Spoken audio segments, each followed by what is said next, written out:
आदाब नाजरीन, आप देख रहे हैं INN न्यूज़। मैं हूं शौकत अली सूफी। सबसे पहले पेश हैं आज की सुर्खियां। नामपल्ली क्रिमिनल कोर्ट ने शराब पीकर गाड़ी चलाने की पादाश में 70 अफराद पर किए भारी जुर्माने। मौलाना आजाद उर्दू यूनिवर्सिटी तलबा ने चीफ मिनिस्टर से शहरी तरमीमी कानून के खिलाफ असम्बली में करारदाद मंजूर करने की मांग की। हिंदुस्तानी क्रिकेट टीम के साबिक कप्तान और साबिक रुकन पार्लियामेंट अजहरुद्दीन के खिलाफ औरंगाबाद में FIR दर्ज। कांग्रेस प्रदेश कमेटी तेलंगाना की दस्तखती मुहिम का आगाज। आसाम में 644 दहशतगर्दों ने अपने आप को कानून के हवाले किया। अब खबरें तफसील से। हैदराबाद की नामपल्ली अदालत ने शराब पीकर गाड़ी चलाने वाले 70 अफराद को 7 लाख रुपए का भारी जुर्माना लगाया। ट्रैफिक पुलिस इंस्पेक्टर सैयदुल्लू ने बताया कि खुसूसी तौर पर मुनक्किद किए गए ड्रंक एंड ड्राइव चेकिंग के दौरान 70 अफराद को हिरासत में लिया गया था। उन्हें बुध को अदालत में पेश किया गया था। इन 70 अफराद में 59 अफराद पर फी कस 10,500 रुपये जुर्माना आयद किया गया। 6 अफराद को 500 रुपये और 5 दिन की कैद की सज़ा दी गई। 4 लोगों पर 16,500 रुपये फ़ीकस जुर्माना आयद किया गया और एक शख्स पर 16,500 रुपये का जुर्माना और 1 दिन की सज़ा सुनाई गई। ड्रंक एंड ड्राइव चेकिंग सड़क हादसे पर काबू पाने के लिए की जाती है, क्योंकि लोग नशे की हालत में गाड़ी चलाते हैं तो हादसात होते हैं।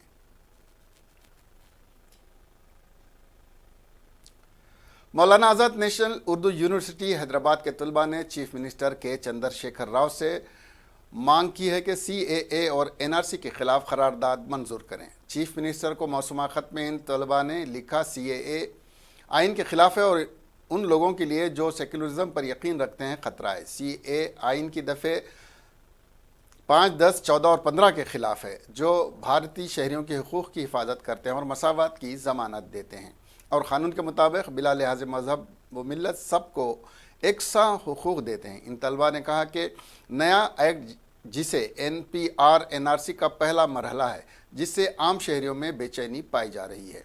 उन्होंने हुकूमत से अपील की है कि रियासत में CAA NRC और NPR पर अमलावरी रोक दी जाए। उन्होंने लिखा है कि हम वज़ीर आला से गुजारिश करते हैं कि NRC, NPR और CAA को रोकने के लिए मुस्बित कदम उठाएं और कौम के मफाद में फ़िरक़ा वाराना ताकतों के नापाक अज़ाइम को नाकाम बना दें। हिंदुस्तानी क्रिकेट टीम के साबिक़ कप्तान मोहम्मद अज़हरुद्दीन समेत 3 लोगों के खिलाफ 20,96,000 रुपये के मुबैना फ्रॉड के मामले में महाराष्ट्र के औरंगाबाद में रिपोर्ट दर्ज कराई गई है। पुलिस ने बताया कि मिस्टर मोहम्मद अज़हरुद्दीन के खिलाफ ये मामला Danish tour and travels agency की शिकायत पर दर्ज की गई है। पुलिस ने बताया कि एजेंसी के मालिक और औरंगाबाद के लेबर कॉलोनी के रिहायशी मोहम्मद शहाबुद्दीन और मोहम्मद याकूब 49 साल ने बुध की शब ये शिकायत दर्ज कराई। पुलिस के मुताबिक औरंगाबाद रिहायशी और मिस्टर अज़हरुद्दीन के प्राइवेट सेक्रेटरी माजिद खान ने नवंबर 2019 में Danish tours and travels agency से केरला रिहायश सुदेश औक्कल और आंध्र प्रदेश रिहायश मोहम्मद अज़हरुद्दीन के लिए मुंबई से दुबई होते हुए पेरिस और मुंबई से पेरिस होते हुए दुबई का टिकट बुक कराया था। शिकायत में बताया गया कि इसके लिए माजिद खान ने चेक जारी किया था। मिस्टर शहाबुद्दीन ने जब मिस्टर माजिद से किराए की अदायगी करने को कहा तो उन्होंने बार बार टालने की कोशिश की। पुलिस ने शहाब की शिकायत के बाद 3 अफराद के खिलाफ रिपोर्ट दर्ज करके मामले की तफ्तीश शुरू कर दी है। टीम इंडिया के साबिक़ कप्तान और हैदराबाद क्रिकेट एसोसिएशन के सदर मोहम्मद अज़हरुद्दीन ने इनके खिलाफ FIR दर्ज करने वालों के खिलाफ 100 करोड़ रुपए के हतक इज़्ज़त का मामला दर्ज करने का ऐलान किया। अज़हरुद्दीन ने इनके खिलाफ महाराष्ट्र के औरंगाबाद पुलिस स्टेशन में FIR दर्ज किए जाने की इत्तला पर एक वीडियो सोशल मीडिया पर पोस्ट करते हुए कहा कि सिर्फ सुर्खियों में रहने के लिए ही ऐसा किया गया है और इसमें कोई सच्चाई नहीं है। उन्होंने कहा कि उन पर लगाए गए इल्ज़ामात बेबुनियाद हैं। उन्होंने कहा कि वो जल्द से जल्द उनके वकील से मशवरा करते हुए 100 करोड़ रुपए का हतक इज़्ज़त का मामला दायर करेंगे।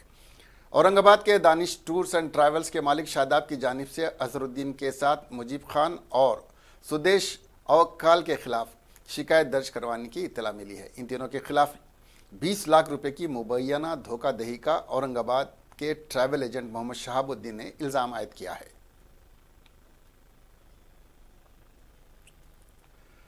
कांग्रेस पार्टी की जानिब से मिस कॉल मुहिम का आगाज अमल में आया ताकि नेशनल अनएम्प्लॉयमेंट रजिस्टर को बरकरार रखा जा सके। ये मुहिम नेशनल यूथ कांग्रेस के ज़ेर एहतमाम शुरू की गई है। प्रदेश कांग्रेस कमेटी तेलंगाना के सदर व रुकन लोकसभा उत्तम कुमार रेड्डी और यूथ कांग्रेस तेलंगाना के सदर अनिल कुमार यादव इसके रूह रवां हैं। अनिल कुमार यादव खुद भी बेरोज़गार नौजवान हैं, ने कहा कि वज़ीर-ए-आज़म मोदी ने बेरोज़गार नौजवानों से कहा है कि चाय बेचें, शू पॉलिश करें, पंक्चर बनाएं, फलों का रस बेचें। मोदी इन सब कामों में नौजवानों को ग्रेजुएशन करवा रहे हैं।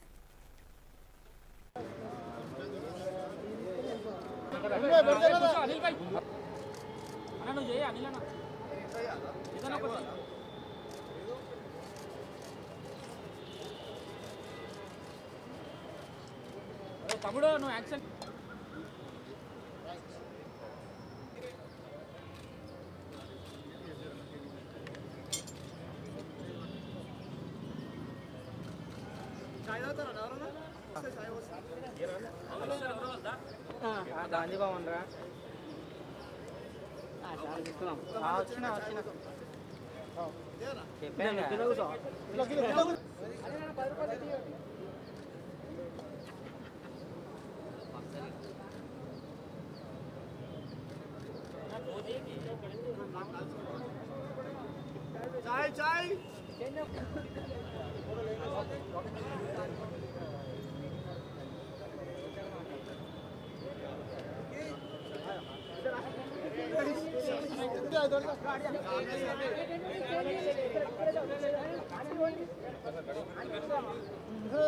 ఒక్కసారి గడియా ఒక్క నిమిషం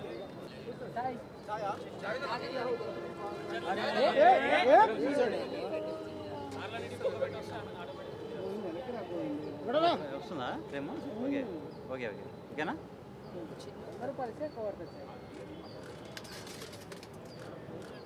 డబ్బులు ఇచ్చారా మేడం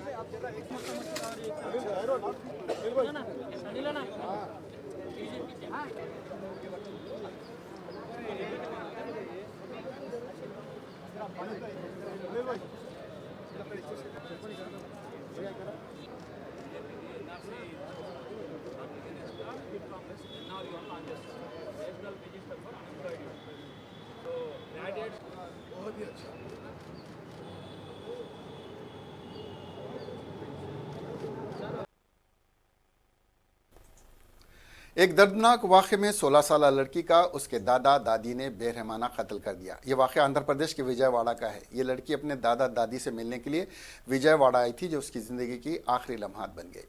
वाक़यात के बमुजिब 16 साल हेमा अपने दादा दादी से मिलने विजयवाड़ा से करीब वाक़ इब्राहिमपट्टनम में रहते हैं, वो उनसे मिलने के लिए आई थी। मुलजिमीन ने उसे कत्ल करने के बाद उसकी लाश को गुंटूर ले जाकर जला दिया। इस कत्ल की इत्तला मिलने के बाद हेमा के वालिदैन ने पुलिस में शिकायत दर्ज करवाई। पुलिस ने शिकायत मिलने के बाद एक मामला दर्ज करके मुलजिमीन को गिरफ्तार कर लिया। कत्ल की वजूहात का अभी तक कोई इल्म नहीं हुआ। पुलिस तहकीकात कर रही है।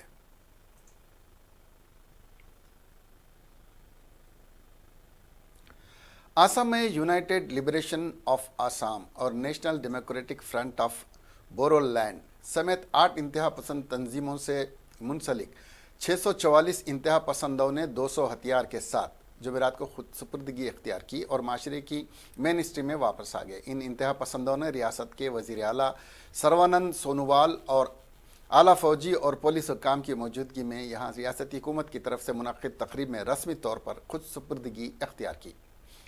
खुद सुपुर्दी करने वाले इंतहा पसंदों में अल्फ़ा 8 NDF, अल्फ़ा के 5 NDF के एक मार्क्सी कम्युनिस्ट पार्टी ऑफ इंडिया, 78 कबायली ड्रैन फाइटर और 301 national liberation front of Bengali के रुकन हैं। इंतहा पसंदों ने 200 हथियार, गोला बारूद, ग्रेनेड और रॉकेट लॉन्चर को भी सलामती दस्तों को सौंप दिया है।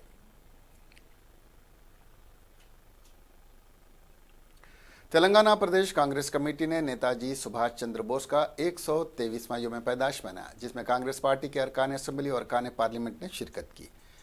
इस तकरीब में जेबी राजू ने बहैसियत मेहमान खुसूसी शिरकत की। उन्होंने अपनी तकरीर में कहा, नेताजी की कुर्बानियों और जद्दोजहद को ख़ास तौर पर जिक्र किया।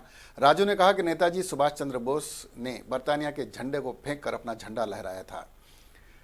जेजी राजू ने कहा कि इस वक्त हमारे मुल्क में हिटलर की हुकूमत है और टीआरएस हुकूमत भी कुछ ऐसी ही हुक्मरानी कर रही है। इस प्रोग्राम में खानगी टीवी के एडिटर वीवी सत्यनारायणा भी शिरकत की और नेताजी सुभाष चंद्र बोस की सवाने हयात पर तबसरा किया।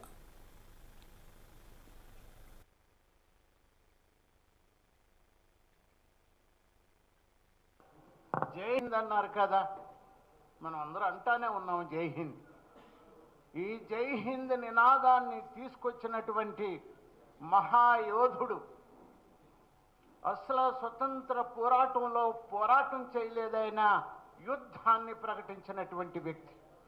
ఒక పక్కన యుద్ధం జరుగుతుంది, ప్రపంచ యుద్ధం, రెండవ ప్రపంచ యుద్ధం జరుగుతున్న రోజుల్లోనే బ్రిటిష్ వాళ్ళ మీద యుద్ధాన్ని ప్రకటించినటువంటి ధైర్యశాలి ఎవరన్నా ఉంటే భారతదేశంలో ఆయనే సుభాష్ చంద్రబోస్ అని మనం చెప్పుకోవాలి. జై హింద్. ముందుగా నేను సబ్జెక్ట్ మీద పోయే ముందు డిసిసి ప్రెసిడెంట్స్కి, జిల్లా కాంగ్రెస్ కమిటీ అధ్యక్షులకు నేను మనవి చేస్తున్నా, కౌంటింగ్ ఏజెంట్స్ పాసెస్ ఇచ్చే సమయం ఈరోజు మధ్యాహ్నం 2 గంటల వరకే. క్యాండిడేట్స్ 2 o'clock వరకు రిటర్నింగ్ ఆఫీసర్స్కి పాసెస్ ఇవ్వాలి. మీరు ఎక్కడన్నా దీని మీద చర్యలు తీసుకోకుంటే వెనక్కి పోయి ముందు మాట్లాడి రండి. ఆ తర్వాత మరి ఈ ప్రోగ్రాంలో you can continue to participate.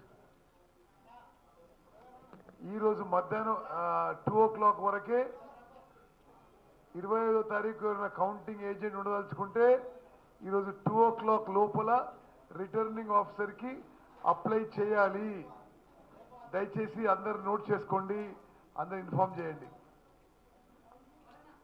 ఈ సమావేశం నేతాజీ సుభాష్ చంద్రబోస్ గారి 123వ జయంతి సందర్భంగా మనం గాంధీ భవన్లో చేసుకోవడం జరుగుతుంది. ఈ సమావేశం అయిన తర్వాత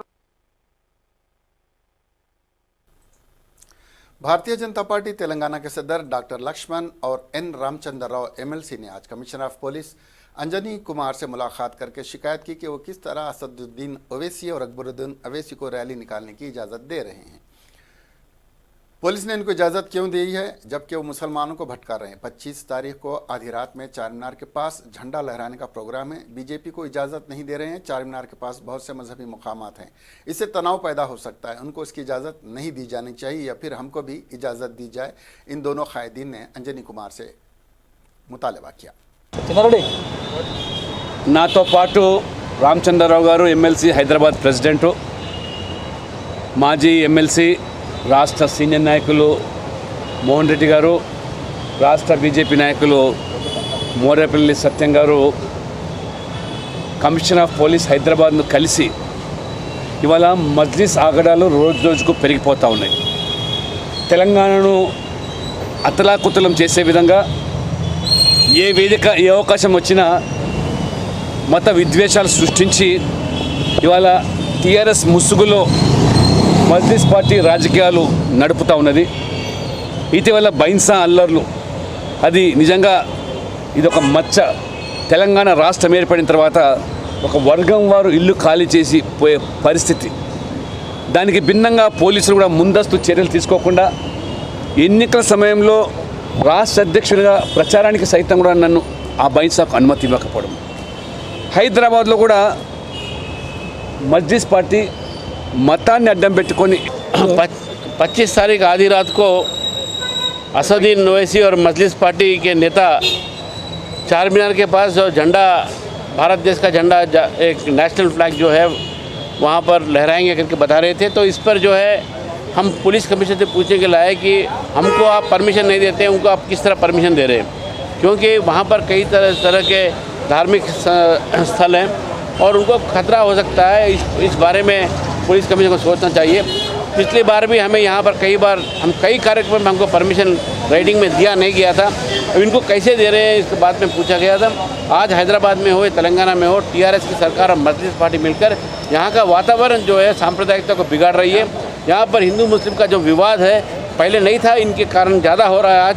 मैं यही कहना चाहता हूँ कि CAA के बारे में गलतफहमी फैलाकर आज भड़काने वाली भाषण देकर दोनों भाई जो हैं असदुद्दीन ओवैसी और अकबरुद्दीन ओवैसी, वो जो हैं आज इस हैदराबाद का माहौल को बिगाड़ रहे हैं। पुलिस कमिश्नर से हमने यही आग्रह किया है कि इस ऐसे रैली का परमिशन नहीं देना चाहिए, अगर देना चाहिए तो हमको भी देना चाहिए करके हमने डिमांड किया है। अफराद को हैदराबाद पुलिस ने गिरफ्तार कर लिया जिन पर इल्ज़ाम है कि उन्होंने शहर में काम की तलाश में आई एक खातून की असमत रेजी कर दी।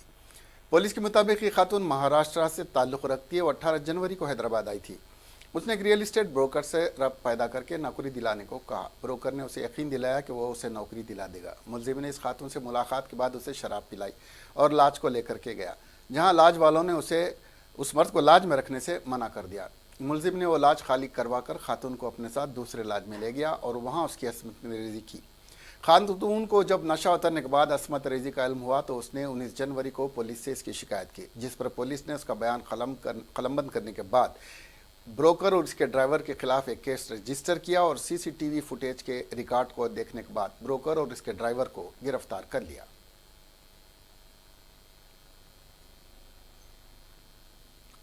तेलंगाना में मौसम सरमा का मामूल से भी कम दर्जे हरारत नोट किया गया है। आदिलाबाद में इस साल का सबसे कम दर्जे हरारत नोट किया गया जो 6.5 डिग्री सेल्सियस रहा। इंडियन मेट्रोलॉजिकल डिपार्टमेंट ने इत्तला दी। यह टेम्परेचर 28 और 29 दिसंबर को रिकॉर्ड किया गया था। यह बात IMD के ओहदेदार राजा राव ने बताई। हैदराबाद में भी इस सीज़न का सबसे कम दर्जे हरारत 14.5 डिग्री दर्ज किया गया था। गुज़िश्ता 14 घंटों में हैदराबाद का दर्जे हरारत 19.3 डिग्री रहा, जो मामूल के दर्जे हरारत से 1 से 2 डिग्री कम रहा।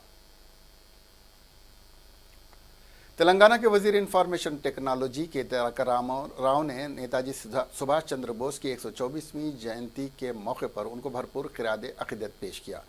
उन्होंने इस सिलसिले में अंग्रेज़ी ज़बान में किए गए ट्वीट में कहा कि वह जुर्रतमंद अफसानवी शख्सियत को खिराज अक़ीदत पेश करते हैं जिन्होंने इम्तिहान के वक्त उम्मीद पैदा की। वो आज भी हिंदुस्तानियों की नस्लों में जज्बा पैदा कर रहे हैं।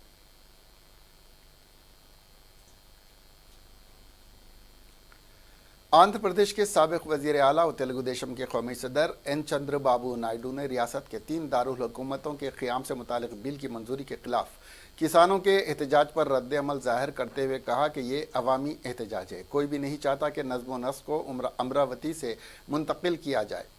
नायडू ने मीडिया से बात करते हुए कहा कि उनके दौरे हुकूमत में अमरावती में कई तरक्याती प्रोजेक्ट्स की शुरुआत की गई थी, ताहम हुकूमत अब दारुल हुकूमत को तब्दील कर रही है। उन्होंने कहा कि अवाम तरक्की चाहते हैं, सियासत नहीं। रायलसीमा खत्ते से जानिबदारी के नतीजे में ही नायडू के अमरावती को दारुल हुकूमत बनाने से मुताल्लिक उन पर हुक्मरान जमात YSR कांग्रेस की जानिब से लगाए गए इल्ज़ाम पर नायडू ने बरसरे इख्तिदार जमा से सवाल किया कि उसने रायलसीमा खत्ते की तरक्की के लिए क्या किया है। उन्होंने कहा कि तेलुगु देशम पार्टी के बानी व मुत्तहदा आंध्र प्रदेश के साबिक़ वज़ीर आला NT रामाराव ने इस इलाके को पानी पहुँचाया था और उन्होंने खुद अपने दौर में इस खित्ते में कई सनतें कायम की थीं। नायडू ने कहा कि इनके रायलसीमा से जानिबदार होने का इल्ज़ाम लगाना मुनासिब नहीं है। तेलंगाना के ज़िले रंगारेड्डी मैलारदेवपल्ली स्टेशन के हुदूद की दानम्मा झोंपड़ी इलाके में एक प्लास्टिक के गोदाम में आज सुबह बड़े पैमाने पर आग लग गई। स्क्रैप और प्लास्टिक के बेकार अशिया के होने से इस गोदाम में आग कसीफ धुएं के साथ फैल गई, जिससे राहगीर खौफजदा हो गए। इस बात की इत्तला फौरी तौर पर फायर ब्रिगेड के एहलकारों को दी गई, जिसके बाद राजेंद्र नगर इलाके से 5 फायर ब्रिगेड्स के एहलकारों ने वहां पहुंचकर आग पर काबू पाया। पुलिस ने शुबा जाहिर किया कि शॉर्ट सर्किट की वजह से आग लगने की वजह है। इस वाक़े में किसी जानी नुकसान की कोई इत्तला नहीं मिली, अलबत्ता बड़े पैमाने पर माली नुकसान ज़रूर हुआ है। निर्भय के मुजरिमों को 21 फरवरी की सुबह 6 बजे फांसी दी जाने वाली है। जेल हुक्काम के मुताबिक इन तमाम से जब उनकी आखिरी ख्वाहिश पूछी गई तो वो खामोश रहे। कानून के मुताबिक जिन मुजरिमों को फांसी दी जाती है उनसे उनकी आखिरी ख्वाहिश पूछी जाती है। वो अपने अरकान ख़ानदान से मुलाकात कर सकते हैं, जायदाद वगैरह की वसीयत कर सकते हैं। शहरियत तरमीमी क़ानून की हिमायत में मेरठ में बीजेपी के ज़ेर एहतमाम मुनक्किद एक इजलास में मरकज़ी वज़ीर संजू बालियान ने JNU और जामिया मिलिया के तलबा का इलाज करने की धमकी दी है। अपने खिताब में इजलास में मौजूद राजनाथ सिंह से उन्होंने मांग की कि JNU और जामिया में मगरबी उत्तर प्रदेश के लोगों को 10% रिजर्वेशन दिलवा दें तो मुल्क की मुखालिफत में नारे लगाने वालों का इलाज कर दिया जाएगा। मरकज़ी वज़ीर संजीव बालियान ने मेरठ में इजलास से खिताब करते हुए कहा कि मैं राजनाथ से दरख्वास्त करूंगा कि जो JNU जामे मुल्क मुखालिफ नारे लगाए गए हैं उनका 10% इलाज हो जाएगा। मगरबी उत्तर प्रदेश का वहाँ 10% रिजर्वेशन करवा दो, सबका इलाज कर देंगे, किसी की ज़रूरत नहीं पड़ेगी। संजीव बालियान ने मज़ीद कहा कि वहाँ कोई नारा नहीं लग पाएगा। यह उनको भी पैगाम है जो उस कानून की मुखालिफत करते हैं। जब मुल्क आज़ाद हुआ 7 करोड़ मुसलमान थे, अब 20% हैं और मगरबी उत्तर प्रदेश में 50%। इजलास में वज़ीर दिफा राजनाथ सिंह ने भी जमकर हमला किया। उन्होंने कहा कि हिंदुस्तान के मुसलमानों को कोई चिमटे से भी नहीं छू सकता। उन्होंने अपोजिशन पार्टियों खासकर कांग्रेस पर तीखा हमला करते हुए कहा कि CAA को लेकर अपोजिशन खौफ पैदा कर रही है, लेकिन अवाम अब उनकी हकीकत जान चुके हैं। बंगाल की बीजेपी रुकन पार्लियामेंट रूपा गंगोली ने आज कहा कि शरीयत तरमीमी कानून दुनिया का सबसे बड़ा इंसानी हुकूक कानून है, उसे समझना चाहिए। उन्होंने अपोजिशन पार्टियों पर इल्ज़ाम आयद किया कि वो इस कानून के ज़रिए से मुल्क में गलत बयानी से काम ले रही हैं। वो उड़ीसा के दौरे के दौरान CAA की तायद में मुनक़्क़द किए गए इजलास से खिताब कर रही थी। उन्होंने बताया कि इस कानून के ज़रिए से किसी को शहरियत से महरूम नहीं रखा जा रहा है। इस दौरे के दौरान उन्होंने पाकिस्तान से आए हुए पनाह गज़ीनों से मुलाकात भी की। उन्होंने इस कानून को दुनिया का सबसे बड़ा इंसानी हुकूक कानून बताया। इस कानून के ज़रिए से दीगर ममालिक में सताए जा रहे अफराद को शहरियत दी जाएगी।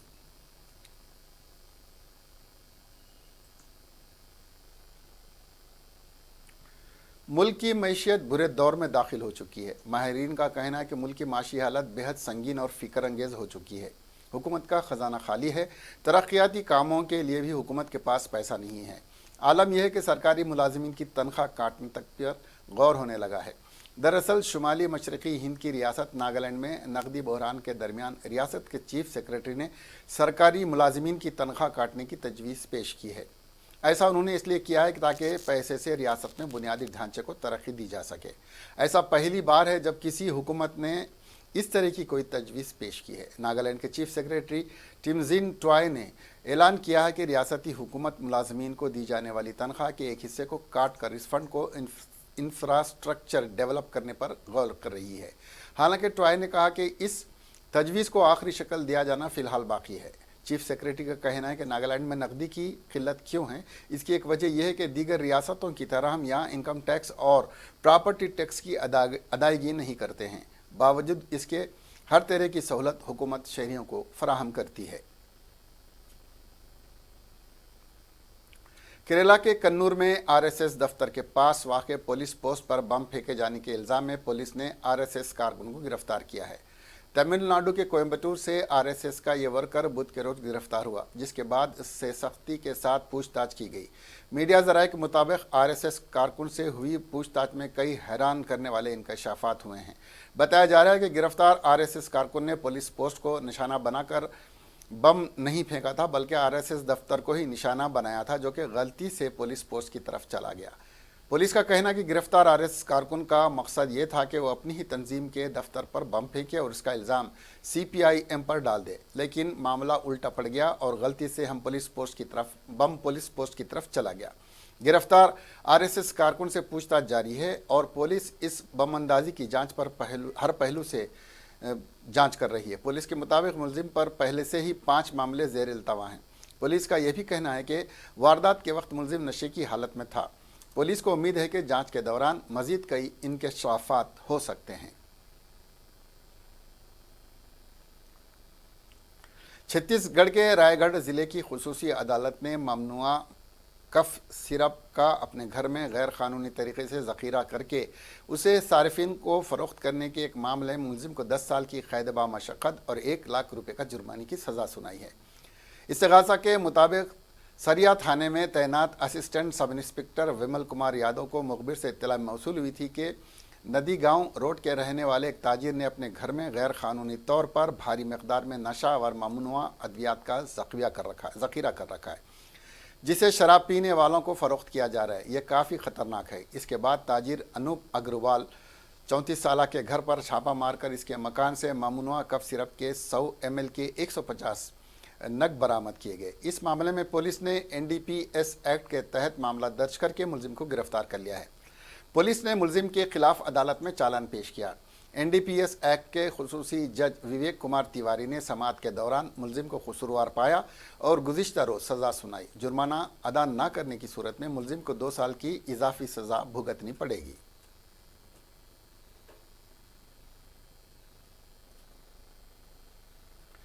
निर्भया अस्मत दरी मामला मुस्तकिल खबरों में बना हुआ है और अब मुजरिमों को फांसी देने का मामला सुर्खियों में है। निर्भया के वालिदैन ज़राए अबलाग के लिए सेलिब्रिटी से कम नहीं हैं और इसी वजह से हाल ही में दिल्ली असम्बली इंतखाबात में ये बात बहुत तेज़ी के साथ फैली कि निर्भया की वालिदा असम्बली चुनाव लड़ सकती हैं और इस खबर के फैलने के बाद उनको इस बात से इनकार करते हुए सफाई भी देनी पड़ी। हाल ही में मुल्क की मारूफ वकील इंदिरा जयसिंह ने निर्भया के वालिदैन को मशवरा देते हुए बयान दिया था कि उन्हें अपनी बेटी के मुजरिमों को माफ़ कर देना चाहिए, जैसे सोनिया गांधी ने राजीव गांधी के कातिलों को माफ़ कर दिया था। ये खबर भी सुर्खियों में रही थी। इंदिरा जयसिंह के इस बयान के बाद निर्भया के वालिदैन का इंतहाई सख्त रद्द-ए-अमल सामने आया था। निर्भया के वालिदा ने कहा था कि इंदिरा जयसिंह होती कौन है, इस मामले में दखलंदाजी करने वाली, और ऐसे ही लोगों की वजह से मुल्क में अस्मत दरी के वाक़यात में इजाफा हो रहा है। अब बॉलीवुड अदाकारा कंगना रनावत ने भी इंदिरा जयसिंह के बयान पर अपना रद्द-ए-अमल दिया है, जो इंतहाई नाज़िब है। कंगना ने कहा कि इंदिरा जयसिंह जैसी खवातीन को कोख से अस्मत दरी करने वाले पैदा होते हैं और ऐसी खवातीन को अस्मत दरी करने वालों के साथ 4 दिन जेल में रखना चाहिए। लेडी को उन लड़कों के साथ 4 दिन जेल में रखो, उनको रखना चाहिए, उसको जरूरत है। कैसी ऐसी औरतें होती हैं जिनको बड़ी दया आती है, और ऐसी ही औरतों की कोख से ऐसे निकलते हैं दैशी दरिंदे, ये भी किसी की कोख से ही निकले हैं। उन्हीं की कोख ऐसी होती है जो ऐसा सोचती है, जिनको सिंपैथी आती है, प्यार आता है इन पे, दैशियों पे, खूनियों पे। दो जो भी, एक तो वो माइनर था, उसको माइनर कहते हैं, जो रेप करता है, वो जो कि रेप करने के काबिल है, वो कौन से उससे माइनर बनता है, वो कौन सा स्टैंडर्ड इन लोगों ने बनाया हुआ है जो उसको माइनर बता रहे हैं। जो बंदा रिप्रोड्यूस कर पा रहा है, रेप कर पा रहा है और इस तरह की हरकतें कर पा रहा है, तो सबसे पहले वो माइनर है ही नहीं। ऊपर से ऐसे लोगों को चौराहे पे मारना चाहिए, उनको वहाँ पे हैंग करना चाहिए, ताकि सबको पता चले कि क्या होता है रेप और क्या उसकी सज़ा होती है। आखिर में सुर्खियां एक बार फिर। नामपल्ली क्रिमिनल कोर्ट ने शराब पीकर गाड़ी चलाने की पादाश में 70 अफराद पर किए भारी जुर्माने। मौलाना आज़ाद उर्दू यूनिवर्सिटी तलबा ने चीफ मिनिस्टर से शहरी तरमीमी कानून के खिलाफ असम्बली में करारदाद मंजूर करने की मांग की। हिंदुस्तानी क्रिकेट टीम के साबिक कप्तान और साबिक रुकन पार्लियामेंट अजहरुद्दीन के खिलाफ औरंगाबाद में FIR दर्ज। कांग्रेस प्रदेश कमेटी तेलंगाना की दस्तखती मुहिम का आगाज। आसाम में 644 दहशतगर्दों ने अपने आप को कानून के हवाले किया।